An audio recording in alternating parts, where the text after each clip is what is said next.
Hello students. आज हम लोग फिर से क्लास 10th में जो लाइट चैप्टर है इससे न्यूमेरिकल और कुछ इम्पॉर्टेंट एमसीक्यू डिस्कस करेंगे। देखिए, इस बार फर्स्ट टर्म में आपको पता है कि सीबीएसई ओनली ऑप्शनल क्वेश्चन पूछ रहा है, तो ये हम लोग जो वेरी इंपॉर्टेंट क्वेश्चंस एमसीक्यूज होंगे उन्हीं को डिस्कस करेंगे। तो आपको ये वीडियो पूरा देखना है और दोस्तों के साथ शेयर भी करना है ताकि इस चीज़ को उनको भी फायदा मिल सके। और मैं कोशिश करूंगा कि जो भी फर्स्ट टर्म में जितना भी सिलेबस आ रहा है उसको मैं विद इन टाइम कंप्लीट करूँ। ठीक है, सो विदाउट एनी डिले शुरू करते हैं।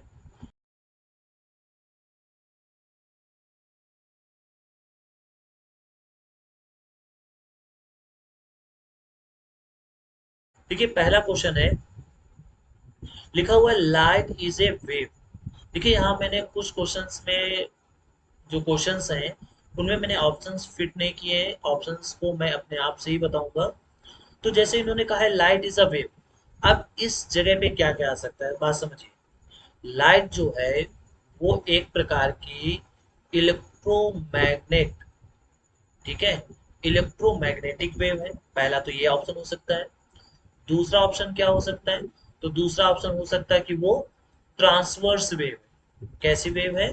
ट्रांसवर्स वेव, यानी लाइट में जो लाइट का जो प्रोपेगेशन होता है, लाइट जो चलती है वो इस तरीके से चलती है। तो लाइट एक ट्रांसवर्स वेव है और एक इलेक्ट्रोमैग्नेटिक वेव है। क्लियर है? अच्छा, लाइट की स्पीड कितनी होती है? तो लाइट की स्पीड होती है 3 × 10⁻⁸ इन वैक्यूम।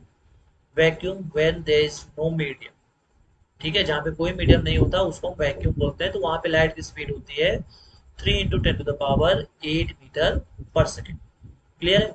अच्छा, और क्या क्या लाइट की टॉपिक्स बन सकते हैं? तो जैसे कि लाइट को किसी भी मीडियम की जरूरत नहीं पड़ती, अगर उसको चलना है तो लाइट को किसी भी मीडियम की जरूरत नहीं है।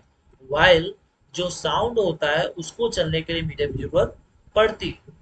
ठीक है, तो नेक्स्ट क्वेश्चन है। नेक्स्ट क्वेश्चन में कहा गया है कि the magnification of an object is +2। बात ध्यान समझिए, जो मैग्निफिकेशन दिया हुआ है वो दिया हुआ है +2। सो कह रहे हैं what may be the nature of the image, मतलब इमेज का नेचर कैसा हो सकता है। तो देखिए, सबसे पहली बात कि मैग्निफिकेशन बताता क्या है? तो मैग्निफिकेशन बताता है कि how large the image form, how large the image formed, मतलब मैग्निफिकेशन ये बताता है कि जो इमेज है वो कितनी बड़ी बनी है। तो जैसे यहाँ पे लिखा हुआ m = 2, दैट मीन्स इमेज जो है वो 2 टाइम्स लार्ज बनी है। तो इसका मतलब एक नेचर तो हमें पता चल गया साइज के बारे में, दैट इज लार्ज। ठीक है, जो दूसरा यहाँ पे बनेगा वो ये बनेगा कि यहाँ पे कौन सा साइन है? पॉजिटिव। पॉजिटिव का मतलब ये हुआ कि वो इरेक्ट है। तो हमें दूसरा नेचर भी पता चल गया। पॉजिटिव का मतलब होता है इरेक्ट, तो हमें इसका दूसरा भी नेचर पता चल गया। और हमें ये भी मालूम होना चाहिए कि जितनी भी इरेक्ट इमेजेस बनती हैं वो सारी की सारी वर्चुअल होती हैं। कैसी होती हैं? वर्चुअल होती हैं। तो यहाँ पर हमें इसके सारे जो भी नेचर्स हो सकते थे वो सब कुछ हमें मालूम चल गया। कौन कौन से नेचर, फिर से मैं आपको यहाँ पे रिवाइंड करा दूं। तो देखिए, यहाँ पे m की वैल्यू जो कही गई है, ठीक है, m की वैल्यू कही गई है +2। तो इस 2 से पता चला कि वो लार्ज बन रहा है। ठीक, प्लस से पता चला कि वो क्या बन रहा है? इरेक्ट बन रहा है। और जो इरेक्ट इमेज होती है वो वर्चुअल इमेज होती है। कैसी होती है? वर्चुअल इमेज होती है। तो ये उस इमेज के नेचर हो सकता है। ठीक है, यही इमेज के नेचर्स हो सकते हैं। ओके, मतलब होंगे ही। अब अगला क्वेश्चन है, कहा गया है कि यहाँ पे an object of height 5 centimetre is placed at a distance of 10 centimetre. बात ध्यान समझिए, कितनी डिस्टेंस पे रखा गया है? -10 सेंटीमीटर। डिस्टेंस हमेशा नेगेटिव कंसीडर की जाती है, यह बात आप ध्यान से अपने आप में समझ लीजिए कि हम किसी भी फार्मूले में, चाहे वो लेंस के लिए हो चाहे वो मिरर के लिए हो, यू को हम ऑलवेज नेगेटिव कंसीडर करेंगे। और कहाँ रखा जाए? From a concave mirror of focal length 20 centimetre, मतलब ये फोकल लेंथ कितनी है? -20 centimetre. So what is the position of image? हमें इमेज की केवल पोजीशन बतानी है। तो हमें मालूम है कि मिरर फार्मूला क्या होता है, 1/f equal to 1/v plus 1/u। तो यहाँ से आ जाएगा माइनस का 1/20 इक्वल टू 1/v, और यहाँ से आ जाएगा माइनस का 1/10। दिस इम्प्लाइज जब हम 1/v निकालेंगे तो ये आएगा 1/10 माइनस 1/20। सो यहाँ पे 1/v इक्वल्स क्या आ जाएगा, 20 एलसीएम 2 माइनस 1, दैट इज यहाँ पे आ जाएगा सॉल्व करके, ठीक है, 1/20। इसका मतलब यहाँ से आया v equals 20 centimetre. v equals 20 centimetre, इसका मतलब अब बताइए, समझिएगा ध्यान से। यहाँ v की वैल्यू आई है पॉजिटिव। पॉजिटिव का मतलब ये हुआ कि वो बिहाइंड मिरर बनेगा। कैसा बनेगा, बिहाइंड मिरर बनेगा। और कैसा मिरर के जब पीछे बनता है तो कैसा बनता है, लार्ज बनता है। और कैसा बनता है, इरेक्ट बनता है, वर्चुअल बनता है।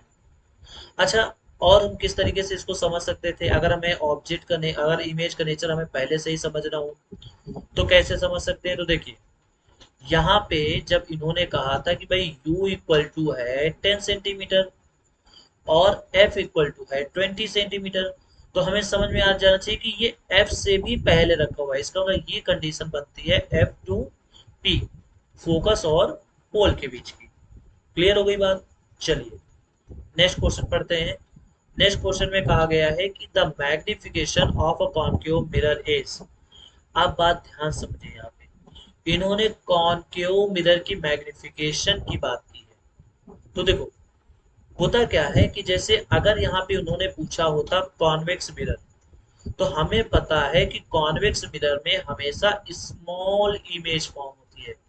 कैसी इमेज फॉर्म होती है, स्मॉल इमेज। तो इसका मतलब m ऑलवेज लेस देन 1। ये किसके लिए, ये कॉन्वेक्स मिरर के लिए। लेकिन यहाँ पे बात कर रहे हैं कॉन्केव मिरर की। किसकी मिरर की, कॉन्केव मिरर की।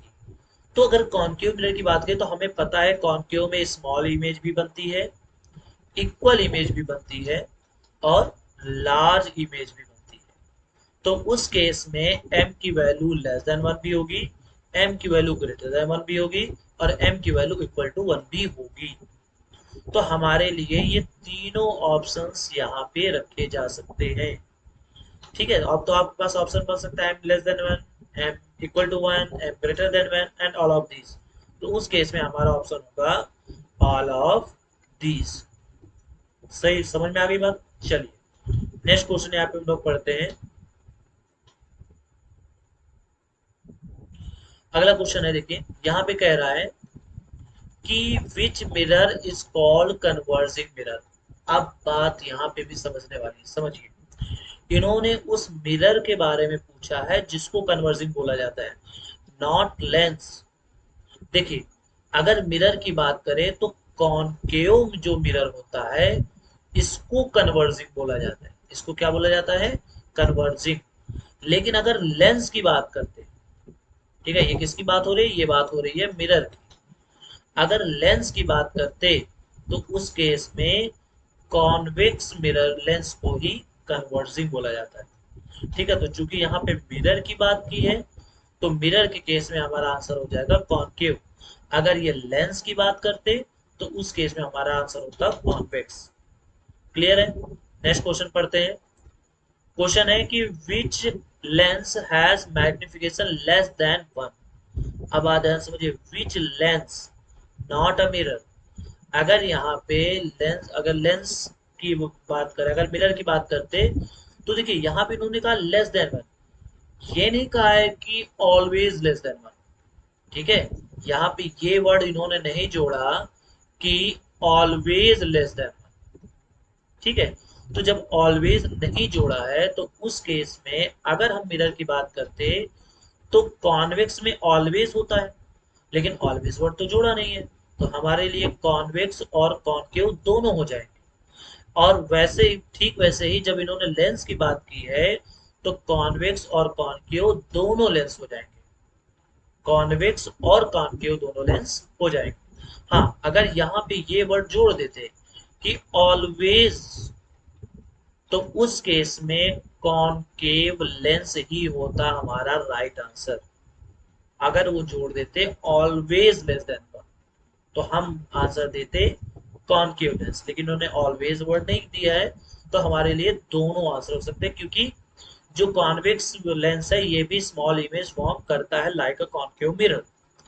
अगला क्वेश्चन है, क्वेश्चन में कहा गया है कि an image is found behind the concave mirror, what should be it's magnification. अब बात ध्यान समझिए, कह रहे कॉन्केव मिरर की, अब यहाँ पे तीन ऑप्शन आ सकते थे, एम लेस देन वन, मतलब चार option, m greater than one, m equal to one, या फिर नन ऑफ। ठीक, तो मेन तीन ऑप्शन हमारे पास रहते। तो उस केस में जब इन्होंने कहा कि भाई कहाँ इमेज बन रही है, इमेज बन रही है बिहाइंड द कॉन्केव मिरर, मतलब सपोज दैट मान लीजिए ये कॉन्केव मिरर है, ठीक है, तो यहाँ इमेज बन रही है। तो हमें पता है कि ये तभी पॉसिबल होता है जब एफ और पी के बीच में ऑब्जेक्ट रखा जाता है, और उस केस में जो इमेज है वो लार्ज बनती है। कैसी बनती है? लार्ज बनती है। तो हमारा सही आंसर होगा एम ग्रेटर देन वन, यानी इस केस में जो मैग्निफिकेशन होगा must be greater than one. Clear है? अगर यहाँ पे कॉनकेव की जगह पर यहाँ पे कॉन्वेक्स रख देते, तो उस केस में कॉन्वेक्स के केस में बनता तो इमेज हमेशा बिहाइंड द मिरर है, लेकिन वो हमेशा छोटा होता है, यानी m लेस देन वन का कॉन्सेप्ट यहाँ चलेगा। अगला क्वेश्चन पढ़ते हैं। यहाँ लिखा हुआ है कि an object is placed at a distance of 15 centimetre from a convex lens. अब बात ध्यान समझिए, u इक्वल टू कितना है? माइनस का 15 सेंटीमीटर, और फोकल लेंथ जो है, फोकल लेंथ वो है, कौन सा लेंस है यहाँ पे? तो यहाँ पे कॉन्वेक्स लेंस है, तो फोकल लेंथ हो जाएगी प्लस का 25 सेंटीमीटर। तो हमें पोजीशन बतानी इमेज की, तो बिल्कुल वैसे ही 1/f equal to 1/v minus 1/u। Mirror में यहाँ प्लस होता है, लेंस में यहाँ माइनस होता है। तो यहाँ से 1/v इक्वल टू जो आएगा वो आएगा 1/f प्लस 1/u। अब f कितना है? तो f है 25, u कितना है? तो ये माइनस का 15। तो बताइए यहाँ पे एलसीएम अगर हम बात करें तो 75 एलसीएम आ जाएगा, तो ये आ जाएगा 3 माइनस 5। तो यहाँ से v इक्वल टू जो आएगा वो आएगा माइनस का 75/2, दैट इज माइनस का 37.5 सेंटीमीटर। ठीक है, थोड़ा कैलकुलेशन मैंने फास्ट किया है, but it's very simple question, कि यहाँ पे 75 एलसीएम हो जाएगा और फिर इस तरीके से सॉल्व हो जाएगा। आई होप आपको पूरा ये समझ में आ गया होगा। ठीक है, कोई दिक्कत नहीं हुई होगी। नेक्स्ट क्वेश्चन पे हम चलते हैं। इंपॉर्टेंट क्वेश्चन है, इसको आप इंपॉर्टेंट मार्क कीजिएगा। Twinkling of star occurs due to, यानी जो ट्विंकलिंग ऑफ स्टार होता है वो किस वजह से होता है? तो देखिए बहुत सारे नेचुरल फिनोमेना हैं जिनको जिनकी वजह से हम लोग काफी सारे इफेक्ट्स देखते हैं, जैसे कि उनमें से ट्विंकलिंग हो गया, उसके बाद रेडिश सनसेट और सनराइज होता है, ठीक है, ब्लू कलर ऑफ स्काई होता है, ब्लू कलर ऑफ स्काई। तो ये कुछ ऐसे लाइट के फिनोमेना होते हैं जिनकी वजह से हमें कुछ डिफरेंट देखने को मिलता है। उन्हीं में से एक ये है कि ये ट्विंकलिंग ऑफ स्टार्स जो है ये किसकी वजह से होता है? तो ये होता है रिफ्रैक्शन की वजह से। किसकी वजह से? रिफ्रैक्शन की वजह से। ठीक है, due to refraction of light हमें ट्विंकलिंग ऑफ स्टार्स देखने को मिलता है। अब बात करते हैं कि रिफ्रैक्शन से और क्या क्या हो सकता है। तो सबसे पहले bending of pencil which is partly और fully partly immersed in the liquid, यानी जैसे मान लो, ये आपने भी पढ़ा होगा कि अगर मान लो यहाँ पे मैं किसी चीज को, यहाँ पे कोई लिक्विड है और इस लिक्विड में अगर मैं कोई पेंसिल या कोई चीज डुबोता हूँ तो थोड़ी सी वो बेंड होती है, इस तरीके से बेंडिंग में लगती है हमें, है ना, थोड़ी सी बेंड रहती है। तो उस ही फिनोमेना को बोला जाता है बेंडिंग ऑफ ऑब्जेक्ट। और कौन कौन सी चीजें हो सकती हैं? तो एपियरेंट डेप्थ, एपियरेंट डेप्थ मतलब जो रियल डेप्थ होती है वो हमको फील नहीं होती, तो वो किसकी वजह से? रिफ्रैक्शन की वजह से। तो ऐसे ही बहुत सारे फिनोमेना हैं जो स्पेशली कुछ रिफ्रैक्शन से रिलेटेड है, कुछ टोटल इंटरनल रिफ्लेक्शन से रिलेटेड है, ठीक है, कुछ डिफ्रैक्शन से रिलेटेड है, तो अलग अलग टाइप के हैं। सो हमारा यहाँ पे आंसर क्या होगा? हमारा यहाँ पे आंसर होगा रिफ्रैक्शन। क्लियर है? अगला क्वेश्चन बढ़ते हैं, लास्ट क्वेश्चन है ये। कह रहे हैं कि what is the nature of image formed by plane mirror. देखिए यहाँ पे समझने वाली बात है कि सपोज दैट यहाँ पे अगर मैंने कोई प्लेन मिरर रख दिया, जो कि आप घर पे देखते हो, जिसपे आप अपना फेस देखते हो, तो अगर मान लिया कोई यहाँ पे आदमी है, ठीक है, तो उसकी इमेज यहाँ पे बनेगी। आप अपना चेहरा भी देखते होगे इस तरीके से, ठीक है, आपका चेहरा भी इधर बनता है।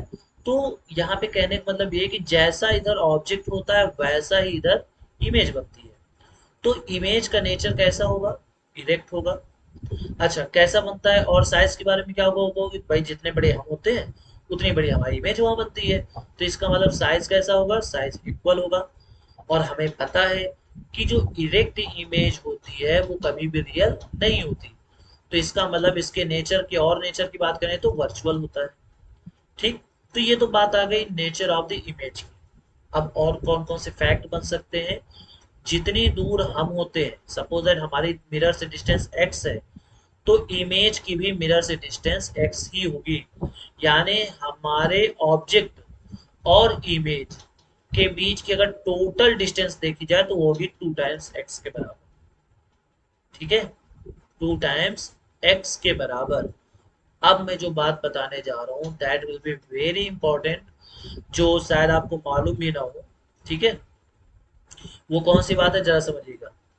यहाँ पे मान लिया कोई आदमी यहाँ पे खड़ा है, ठीक है, मान लीजिए ये वही आदमी है। और अगर ये आदमी इस तरफ v वेलोसिटी से जा रहा होगा, तो ये भी इस तरफ की वेलोसिटी से आ रहा होगा v वेलोसिटी से। तो उस केस में इस पर्सन को जो अपनी इमेज है वो 2v वेलोसिटी से आती हुई लगेगी। कितनी वेलोसिटी से, 2v वेलोसिटी से। v वेलोसिटी से ये जा रहा है तो v वेलोसिटी से भी आएगा। लेकिन इसको कितना फील होगा, इसको फील होगा कि जैसे ये सामने वाला 2v वेलोसिटी से हमारी तरफ आ रहा है। क्लियर हो गया। ओके। तो वीडियो अच्छा लगा हो तो चैनल को सब्सक्राइब कर लीजिएगा, दोस्तों के साथ शेयर कीजिएगा, क्योंकि ये सीबीएसई का जो भी लेटेस्ट सिलेबस है, जो भी लेटेस्ट पैटर्न है एग्जाम का, उसके पर्पज से बहुत ही हेल्पफुल हो सकता है। Have a good day. Thank you.